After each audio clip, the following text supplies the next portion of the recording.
নমস্কার বন্ধুরা, কেমন আছেন? আশা করি সবাই ভালো আছেন। আমিও ভালো আছি। আজকে চলে যাব মার বাড়িতে। আমি আমার ছেলেকে বাবান বলেই ডাকি বাড়িতে।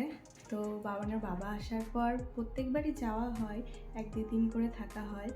তো আজকে চলে যাচ্ছি। এই যে বেরিয়েও পড়েছি। আর আমাদের বাড়িতে যেতে টোটো করে 5 মিনিট মতন লাগে। তো বাড়িতে পৌঁছেও গেছি। এই যে ছেলে তো আগেই ঢুকে গেছে, আর মা ভেতরে রান্না করছিল, তো ওই জন্য মা আর বেরোতে পারিনি।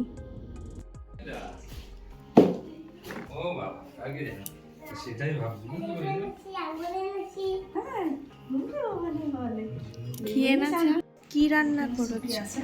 ও এখন আলু মাখছো।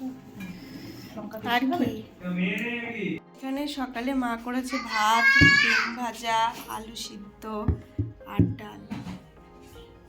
আমরা সকালে খেয়েও আসিনি, দেরিও হয়ে গেছে খেতে। এখানে মা করে রেখেছিল আগের দিনকে চন্দন কাঠ। একজন এক এক নামে ডাকে। এটা চালের গুঁড়ো আর নারকেল দিয়ে করে, আমার কিন্তু বেশ ভালোই লাগে। তারপর আমি একটু ছাদে চলে এলাম। মাকে বাড়ির থেকে ফোন করে বলে দিয়েছিলাম ছেলের জন্য একটু জল রোদে দিয়ে দিতে। সেই জন্যই দেখতে এলাম যে জলটা গরম হয়েছে নাকি। এখন তো আরও শীতকাল, এক জায়গায় তো রোদ থাকেই না, কিছুক্ষণ পর পর সরে যায়। আর আমাদের এই বাড়িতে না খুব একটা রোদ পাইও না। তো ওই জন্য মা বললো আরও যে গিয়ে দেখে আয় রোদটা আরও আছে নাকি। তো ওই জন্য আমি আরও দেখতে এলাম।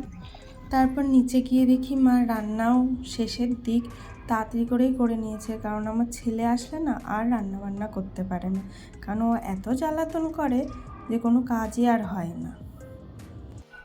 কেমন আছে চুনো মাছ?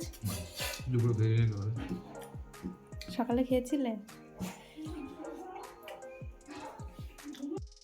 আর এখানে মিষ্টি আর দই আছে, শেষ পাতে তো এইগুলো লাগবেই। আর অল্প করেই এনেছে, কারণ ফ্রিজেরটা খেতে চায় না। এখানে মা করছে ভাপা পিঠে। বসে দিয়েছ? খুলে যাবে না? না দিয়ে বসালো। ও একটা করে ঝুড়ির মধ্যে, ওইটা তো আনতেও মনে নেই আমার। নারকেল কুড়িয়েছো? নারকেল কুড়িয়ে দিয়েছো?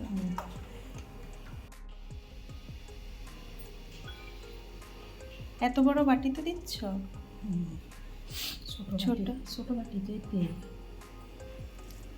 তারও তো কত বাটি ছিল, একটাই আছে। এটা কখন করে রেখেছো? এটা দুদিন, কাল পরশুদিন করেছে। ভালো লাগবে? সপ্তাহ হয়ে যাচ্ছে না? ফ্রিজে রেখেছি না, সপ্তাহ হয়েছে। এখনো যে কাঁচা গুঁড়ো আর হচ্ছে তোমার ওই কাঁচা গুঁড়ো বলছি, ভালো লাগবে।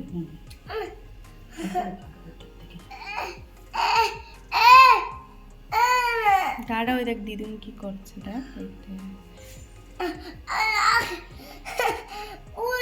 একটাই কাপড় তো না। এক এক সময় না করা জিনিসও ভালো হয় না, আবার এক এক সময় হয়েও যায়, না চাইতেও ভালো হয়ে যায়। তো আজকে না পিঠেটা বেশ ভালো হচ্ছিল না, বারবার করে দিচ্ছিল কিন্তু তাও ঠিক করে হচ্ছিল না। তাই আমি বললাম থাক, আজকে রেখে দাও, কালকে আবার দেখো হয় নাকি। আর এখানে একটু মুড়ি মাখিয়েছিলাম আর একটু পাঁপড় ভেজে নিয়েছিলাম সন্ধেবেলায়। দেখো তো খেয়ে কেমন হয়েছে, ভেঙে ভেঙে যাচ্ছে গো, করতেও পারিনি।